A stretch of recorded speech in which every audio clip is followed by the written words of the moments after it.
The billionaire's daughter was lying in her hospital bed, moments from death. Doctors missed the danger. Nurses looked the other way, until a black maid, long ignored, screamed 4 words that silenced the entire hospital. Stay with us, because what happened next will leave you breathless. Also, remember to tell us in the comments where you're watching from. In the hushed corridors of Crestwood Medical Center's VIP wing, silence was the rule. No raised voices, no sudden movements, only the steady hum of machines that kept the wealthiest patients alive. That silence shattered when a scream ripped through the floor. Stop the drip. That infusion bag is poisoned. Heads turned instantly. It wasn't a doctor shouting. It wasn't a nurse. It was Lillian Moore, a black maid in her plain gray uniform, standing at the foot of the bed. For 15 years she had polished these floors and emptied these bins, always unnoticed. To the doctors, she was part of the furniture, invisible. Yet here she was, pointing at the transparent pouch feeding fluid into the arm of Ava Kingsley, the 19-year-old daughter of billionaire heart surgeon and hospital director, Dr. Jonathan Kingsley. The staff froze, stunned by the audacity. Dr. Marcus Hale, head of neurology, stepped forward, his voice sharp and condescending. "Control yourself. Do you even understand what you're accusing us of?" His tone carried authority, but Lillian did not back down. Her hand trembled, but her voice did not. "I know the smell of bitter almonds," she declared. "That's cyanide. Look closely. Tiny crystals are forming at the bottom of the bag. If you don't stop this infusion right now, she'll be dead in minutes." A ripple of disbelief spread across the room. Dr. Serena Vaughn, the elegant clinical director, exchanged a glance with a nurse, half irritation, half embarrassment. The idea that a maid, a cleaner, was correcting them in front of the CEO was unthinkable. But then Ava stirred. Her pupils widened unnaturally, her pulse raced on the monitor, and her chest rose and fell with shallow breaths. The billionaire's daughter, who had been stable moments before, was suddenly spiraling. Dr. Kingsley dropped the chart he was holding and lunged to his daughter's side. His practiced hands that had held beating hearts in operating rooms, trembled as he checked her pulse. No, this isn't right," he muttered. For the first time, he was not the confident executive or the celebrated surgeon. He was just a father terrified of losing his child. He looked up sharply. "Clamp the line! Now!" The nurse obeyed, sealing off the flow from the drip bag. The room erupted into motion, orders flying, monitors beeping. Yet amid the chaos, all eyes flicked back, if only for a second, to the black maid who had dared to break the silence. For years, they had looked through her. Today, she had just saved the billionaire's daughter from a death designed to look like fate. 3 weeks before that scream in the VIP wing, Lillian Moore had begun her shift at 4 in the morning, the hour she loved most. At that time, Crestwood Medical Center was almost unrecognizable. Empty corridors, dimmed, lights, only the distant beep of monitors or the soft shuffle of a night nurse. In that silence, she felt the hospital belonged to her, if only for an hour. She pushed her cart from the basement storage, checked her supplies, and tucked extra gloves into her pocket. The VIP floor was always her first stop. By policy, the billionaire patients and political elites were never to be disturbed. After sunrise, so Lillian cleaned their suites in darkness before their world awoke. She was used to being invisible. She moved quietly, polished carefully, and left without a sound. That morning, something was different. As the elevator doors opened on the 8th floor, she froze. Raised voices broke the usual calm. They came from room 805, the private suite of Ava Kingsley, the hospital director's daughter. Lillian almost turned her cart toward the opposite end of the hall, but then a single phrase cut the air and pinned her in place. "You understand what's at stake here, don't you?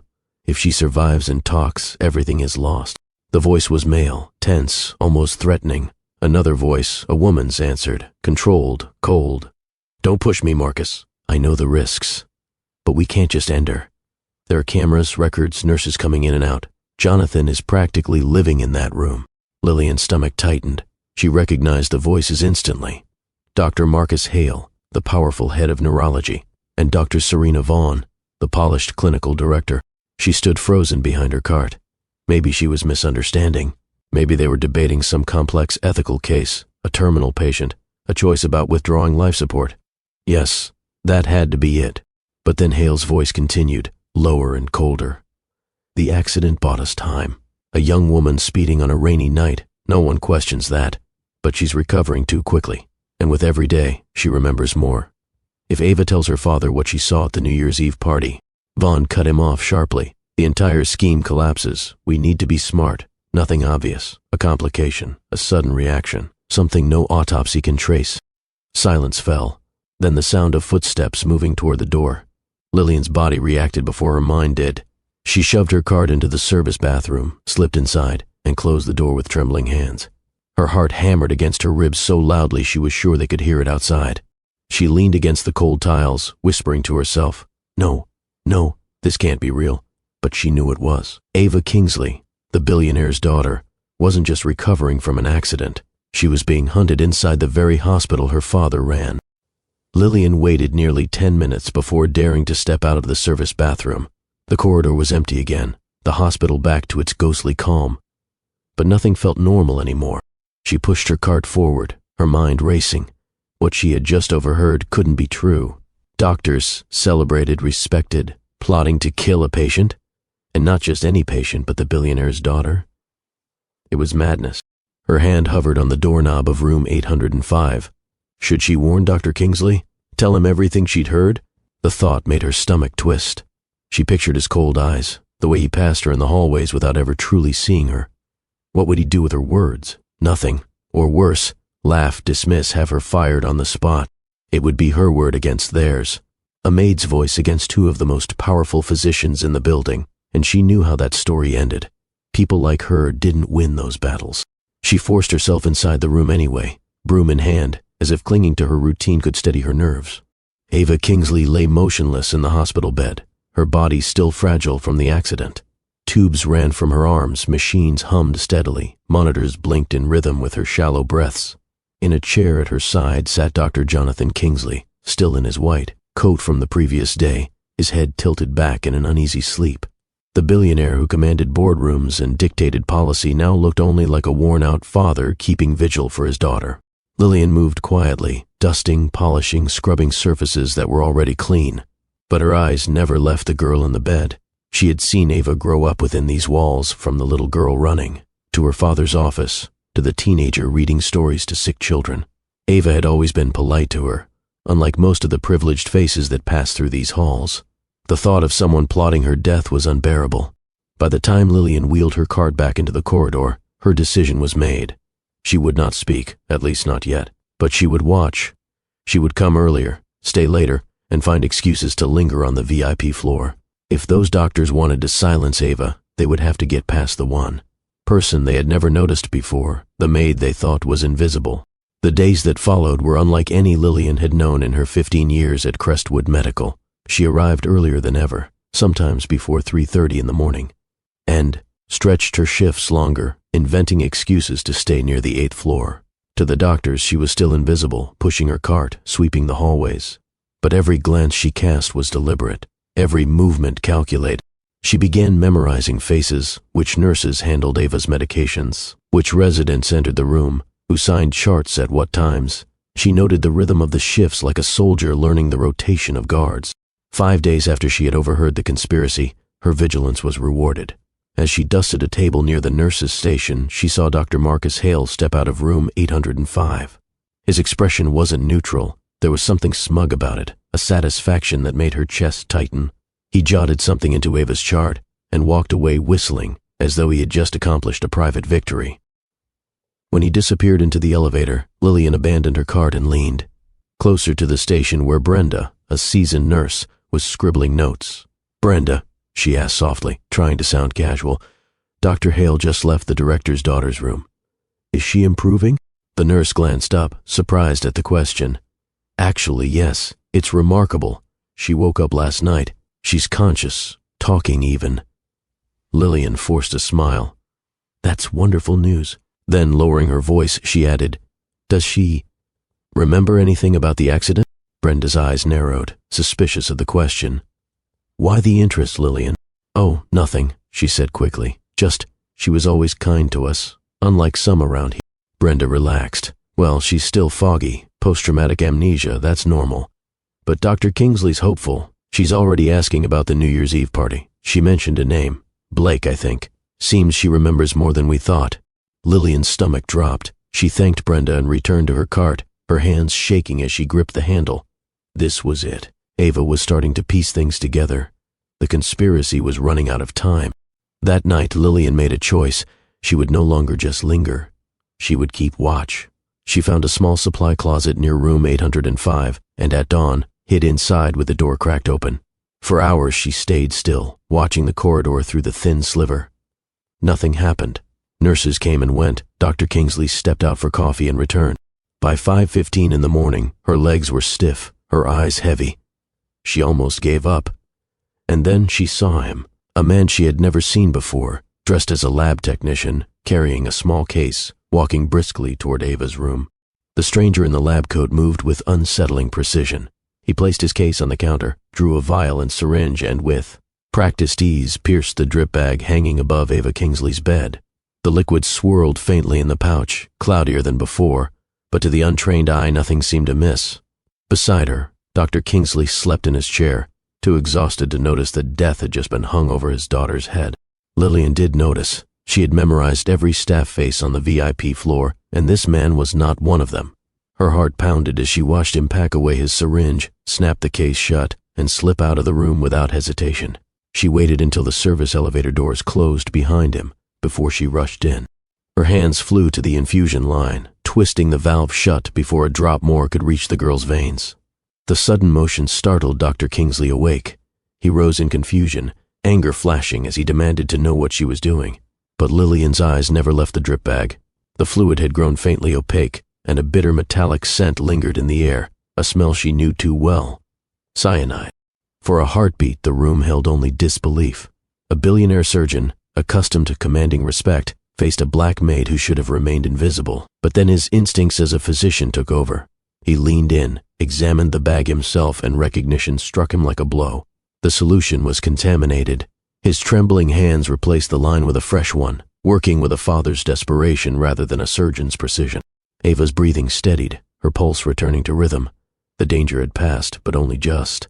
Dr. Kingsley's face was pale as he turned back to the maid he had never once truly seen. Lillian explained quickly how she had overheard Hale and Vaughn whispering weeks earlier, how they had spoken of Ava as a threat, and how she had watched ever since. The pieces slid into place for him with sickening clarity. The accident, the recovery, the sudden poisoning, none of it was coincidence. His daughter had been targeted all along. He snatched up his phone, voice hardening into steel as he ordered a lockdown of the hospital. Security was mobilized within minutes. For all his wealth and power, Jonathan Kingsley had nearly lost his only child under his own roof. And the only reason she was alive was because the invisible maid had refused to look away. Within minutes, the hushed VIP floor erupted into controlled panic. Security officers stormed the hallway, sealing elevators and locking stairwell doors. Nurses and residents were ordered to remain in place, every movement recorded and checked. For years, Crestwood Medical had been a fortress of prestige and secrecy. Tonight, its walls were closing in on themselves. The intruder did not get far. Still dressed as a lab technician, he tried slipping out through the parking garage. Cameras caught him fumbling with the badge scanner, and guards cornered him before he could escape. Inside his case, they found the syringe still damp with residue from the poison drip. Under questioning, his facade cracked. He was a former nurse dismissed years earlier for misconduct, now working the black market. And he had been hired by Dr. Marcus Hale. That name sent ripples through the hospital. Hale was untouchable, a department head, a man who lectured at conferences and was featured in glossy magazines. Yet the evidence piled against him with suffocating weight. The intruder described his orders in detail. Surveillance records showed Hale's late-night visits to room 805, and the infusion bag itself, tested immediately, confirmed the presence of cyanide in lethal concentration. When confronted, Hale's polished arrogance dissolved into fury. He ranted about scapegoats and politics, but every word betrayed his unraveling. And when investigators turned to Dr. Serena Vaughn, the elegant clinical director, her silence said more than denial ever could. Under mounting pressure, both of them finally confessed. The truth was uglier than anyone imagined. For years, Hale and Vaughn had run a hidden empire under Crestwood's roof. They diverted organs meant for public patients to wealthy buyers who paid fortunes under the table. They falsified compatibility results to hide their crimes. And the medications, oncological treatments, transplant immunosuppressants, were stolen. In bulk, replaced with diluted substitutes, and sold into shadow markets. Patients across 3 states had died quietly, their families never knowing they were victims of greed. The Kingsley accident that had nearly killed Ava was no accident at all. She had stumbled, at a New Year's Eve party, into an office where Hale, Vaughn, and their partners discussed the scheme. Terrified, she tried to call her father, but never made it home. The crash was arranged, the coma convenient, but her recovery threatened everything. Poisoning her was simply their last attempt to erase her memory forever. For Jonathan Kingsley, the revelation was a searing humiliation. In the hospital he ruled, where he believed his name ensured safety and excellence, corruption had thrived under his nose. And it had taken not a board member, not a surgeon, but a black maid the system never noticed to expose it. In the days that followed, Crestwood Medical became the center of a storm. Reporters camped outside the gates, headlines blared with words like organ trafficking and corruption ring, and families of patients who had died demanded answers. Federal investigators traced the scheme far beyond Crestwood, uncovering a network of compromised hospitals. What began with a poisoned drip bag soon unraveled into one of the largest medical scandals in the nation. Amid the chaos, one name began circulating quietly in the halls: Lillian Moore. To the staff who had once passed her without acknowledgement, she was no longer just the maid in the gray uniform.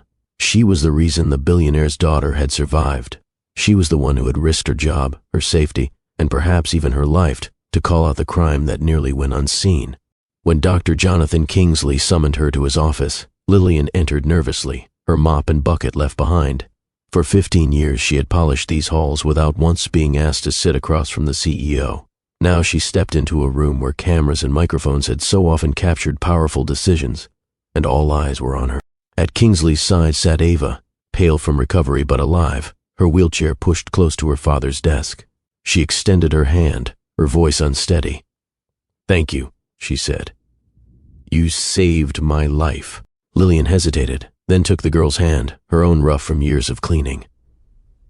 "I just did what anyone decent would do." "No," Kingsley interrupted, his voice heavy with the weight of a man who had seen too much. "You did what few people would have had the courage to do. You stood against an entire system that was built to silence voices like yours, and because of you, my daughter is here today." He handed her an envelope. Inside was a financial reward, approved unanimously by the hospital board. But before Lillian could protest, he continued. "Ava tells me you always dreamed of becoming a nurse, but never had the chance. That changes now. Crestwood will fund your education in full, and when you graduate, you'll have a position waiting for you here." For the first time in years, Lillian's composure broke. She pressed a trembling hand to her mouth, tears streaming freely. She had scrubbed floors in this building for more than a decade, her name forgotten by nearly everyone. And now, in the same halls, her voice had saved a life and transformed her own. 6 months later, Crestwood Medical Center no longer looked the same. The polished glass walls and white coats were still there, but behind them, the culture had shifted. The exposure of Hale and Vaughn's network had sparked national outrage. Hospitals across 3 states faced audits, 17 professionals were indicted, and dozens of patients finally received the organs that had been stolen from them. In the wake of it all, Dr. Jonathan Kingsley implemented a reform he called the Lillian Protocol. For the first time, cleaners, porters, and clerks were formally included in patient safety reporting. Anonymous channels were created to protect whistleblowers, and staff, at every level, were encouraged to speak if something felt wrong. Other hospitals soon copied the model, and within a year, medical error reports across the network fell sharply. What had begun with a Maid scream was now reshaping healthcare itself. Lillian, meanwhile, had stepped out of her gray uniform for good. With Crestwood funding her education, she enrolled in a nursing program and quickly excelled. Professors marveled at her intuition, the way she anticipated complications, noticed small details, and understood hospital rhythms better than students half her age.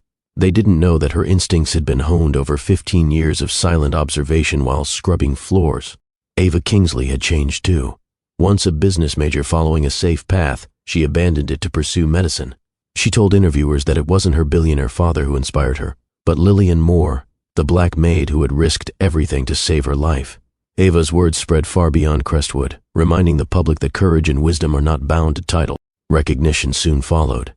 On a bright spring afternoon, Lillian received a call from the American Nursing Association. They had created a new annual honor, the Lillian Moore Courage Award, celebrating healthcare workers who displayed extraordinary integrity in protecting patients. Lillian would be its first recipient. She wept when she heard the news. From invisible maid to national icon, her journey proved a truth she had carried since childhood. That integrity mattered more than position. Watching Patience stroll through Crestwood's garden on her way to class, she finally understood that her voice, once silenced, had become a shield for countless lives. And somewhere in the corridors she had cleaned for so many years, her footsteps no longer passed unnoticed. They echoed with the weight of a woman who had refused to stay invisible, and in doing so, changed the future of medicine. In the end, Lillian Moore's story reminds us that true heroism doesn't come from wealth, uniforms, or titles. It comes from integrity in the moments when silence would be easier. What would you have done if you were in her place? Speak out and risk everything, or stay silent and safe? Let us know your thoughts in the comments. If this story moved you, share it with someone who needs to be reminded that even the most overlooked voices can change lives. And thank you for watching.